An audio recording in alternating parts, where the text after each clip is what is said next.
fue el asunto. Está Rubén Castillo Gil con nosotros. Él es el presidente del Consejo Nacional de la Empresa Privada. Buen día, bienvenido a Debate Abierto. Gracias, Hugo. Muy amable. Mira hacia el viernes, ¿qué le queda del mensaje presidencial? Y también del mensaje del presidente de la Asamblea, que fue muy, ¿cómo le digo? Muy enérgico, ¿no? El tema del mensaje del presidente, el presidente apuntó a señalar la filosofía de su gobierno cuando hablaba de tratar de resolver el problema de la desigualdad, de la pobreza, y además un listado de obras y actividades que está realizando en relación con el Plan Colmena, al cual le dio mucha preponderancia en su discurso.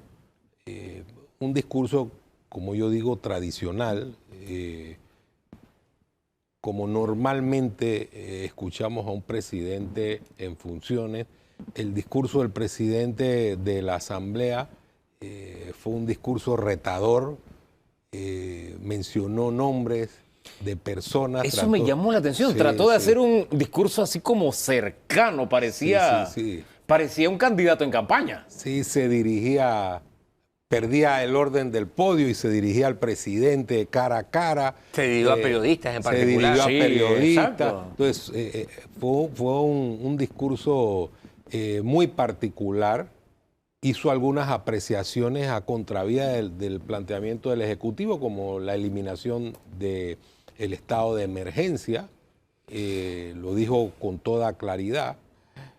Al final, desde el punto de vista de la empresa privada, nosotros señalamos lo siguiente. En primer lugar, tenemos que apuntar en forma estable a la construcción de un Estado austero, no en función de la pandemia, sino que debe haber una continuidad institucional con este criterio. En segundo lugar, nosotros vamos a seguir contribuyendo con el proceso de reactivación económica, tratando de que el Estado de verdad sea más eficiente y sea un colaborador, una fórmula para que se atraigan inversiones. La inversión va de la mano con ese ambiente de seguridad que proyecta un país. Me llamó la atención que el presidente se refirió al tema de las capturas de drogas, los operativos y demás. ¿Eso le transmite que vamos en la dirección correcta en el tema seguridad? ¿A los inversionistas les transmite esa sensación de estamos en un país seguro?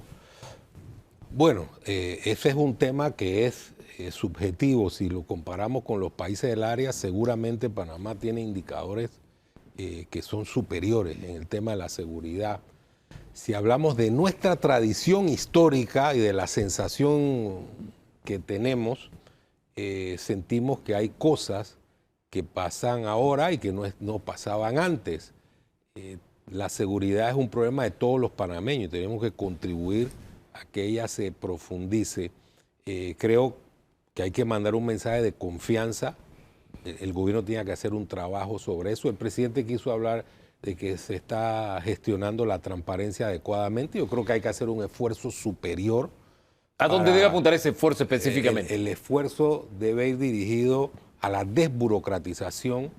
La burocracia excesiva de un Estado es un predisponente de actos irregulares. Tenemos que apuntar, y eso está en el módulo de la reactivación, al tema de la desburocratización. Nosotros también requerimos fortalecer las instituciones judiciales, eso es fundamental. Y otro eje tiene que ver con el tema de la educación, tema al cual se refirió el presidente. Si nosotros nos queremos conectar con el futuro que ya llegó, nosotros tenemos que tener un sistema educativo robusto, un sistema educativo que haga una conexión con lo que está ocurriendo en el mundo para que Panamá pueda aprovechar las oportunidades. ¿Lo estamos haciendo, lo está haciendo el actual gobierno? Hay que hacer mucho más, hay que hacer mucho más. La burocracia, tal como se ha mencionado aquí, por ejemplo, en el tema de la reparación de las escuelas, que es un hecho básico, a veces no funciona. Funciona con una lentitud que uno lo deja asombrado. Aparte del Plan Colmena, el presidente hizo énfasis al tema de los subsidios y la paz social que se está logrando con los subsidios. Sí. ¿Esa es la misma lectura que tienen ustedes? Vamos a ver, la empresa privada no ataca la existencia de los subsidios, sino que tiene un concepto diferente sobre la aplicación de los mismos. Es decir, los subsidios deben estar focalizados para que puedan ayudar a las personas más vulnerables. Nosotros estimamos que los subsidios universales no logran el propósito de los mismos y crean una severa afectación. El Estado debe ir procurando generar las oportunidades de empleo para abatir el tema de la informalidad. La gente quiere dignificar su vida a través del empleo formal y hacia allá debemos ir. ¿Está haciendo lo necesario el gobierno para ir hacia allá? Otra vez digo, hay que hacer muchísimo más. A ver, cuando nosotros hablamos de la hoja de ruta de la reactivación económica, estamos hablando de una serie de puntos consensuados con el Estado. Tenemos que dinamizar eso. Es más, estos puntos van a cambiar en la medida en que vaya evolucionando la realidad económica y social del país y en la medida en que nosotros examinemos cómo insertamos a Panamá en la competitividad internacional. Entonces tenemos que tener una especie de observatorio que tenga una hoja de ruta común. A mí me preocupa que nosotros no tengamos un enfoque claro de los temas que nos unen como país para promover los propósitos que no son comunes. Por ejemplo. ¿Cuál es el problema? ¿Cuáles serían esas áreas en común que nos deben mover? Generación de empleo. Eso es importante. Pero cuando dice generación de empleo, aquí viene una disyuntiva. Sí. Ok. ¿Qué es más importante para el sector privado hoy día? Que el gobierno sea condescendiente en decirle no vamos a cobrarle ciertos impuestos, vamos a darle ciertas garantías de incentivos o de subsidios, como quiera llamarse, versus garantízame que van a crear empleos, prioricen la creación de empleos, porque ese es un debate que hay. Estamos en una situación donde no hay demanda para consumir muchas cosas, por lo tanto la inversión privada se necesita a gritos. ¿Pero qué la estimula? La ausencia de impuestos, de estímulos fiscales, bajar la inseguridad jurídica. ¿Qué la incentiva? Bajar la inseguridad ciudadana. ¿Qué la incentiva? Bajar lo estricto de las disposiciones laborales. ¿Qué incentiva al sector laboral? Es que es un abanico de cosas. Nosotros no podemos tomar medidas particulares si no corresponden a un plan que vaya dirigido a la generación de empleo, que es un hecho cardinal para el sector privado. Entonces, ¿qué ocurre? Cuando vemos ese módulo de la reactivación, hablamos de la desburocratización, hablamos de reducir la discrecionalidad que tienen los funcionarios al aplicar determinadas normas que crean diferencias horrorosas. A una persona le interpretan la norma de una forma y a otras no. Tenemos que hablar de generar un entramado de confianza para atraer capitales, la posibilidad de que nosotros logremos abatir la crisis económica que hemos estado sufriendo por factores exógenos, pasa por atraer capitales, pasa por estimular la economía. Y eso a veces se debate de una manera vigorosa, ¿no? De los estímulos a la economía. Aquí recuerdo hace muchos años, por ejemplo, en el área del casco viejo hubo una ley de estímulo para que la gente invirtiera en el casco viejo. Ojalá hubiera una ley para hacer lo mismo en la ciudad de Colón, que es una perla, que hay muchas oportunidades para generar empleo. Obviamente, nosotros no podemos consentir que exista capitalismo de amigos, que no es capitalismo, porque eso sería parte de ese juego macabro que destruye instituciones y que genera odiosas diferencias. Entonces, ¿qué necesitamos? Un abanico de cosas que haga que el Estado funcione eficientemente, que haya normas que permitan generar confianza, que las instituciones judiciales funcionen adecuadamente y sin ningún tipo de distinción y que se aplique la ley en forma estricta, y una estructura estatal que se asiente sobre el concepto del Estado austero.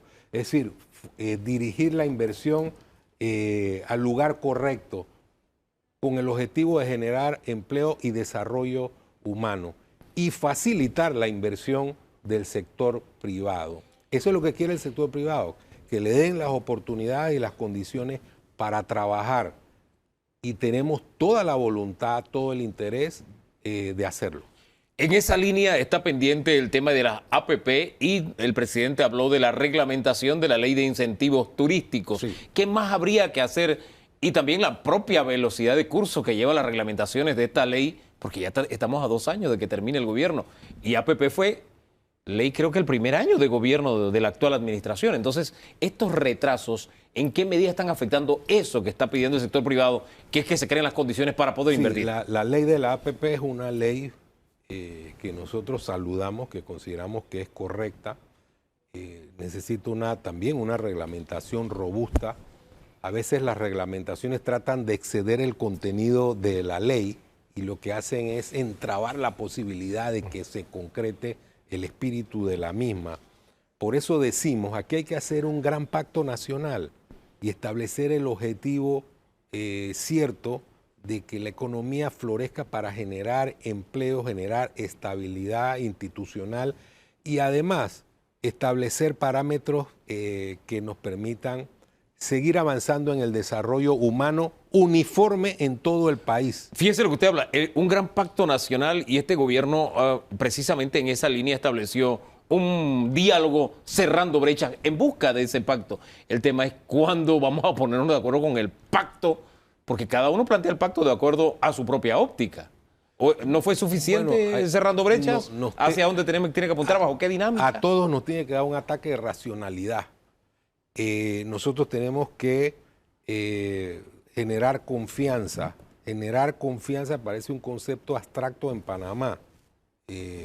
¿Cómo generamos esa confianza para que la gente entienda que hay cosas subalternas que se pueden debatir en la dimensión de la política cotidiana, pero que hay cosas relevantes, cosas de Estado, en las cuales nos tenemos que poner de acuerdo para que el país evolucione? Independientemente del gobierno independientemente que llegue, tema de Estado. Del gobierno que esté. Por ejemplo, en este país, ¿hay condiciones de libre competencia de verdad? Es decir, ¿la ley es igual para todos o la ley es más igual para unos? Yo pienso que nosotros tenemos que incrementar el concepto de libre competencia.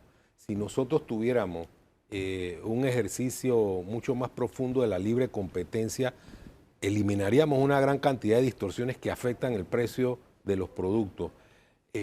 Yo vuelvo, insisto, es absurdo que no se plantee con más vigor el tema de la libre competencia.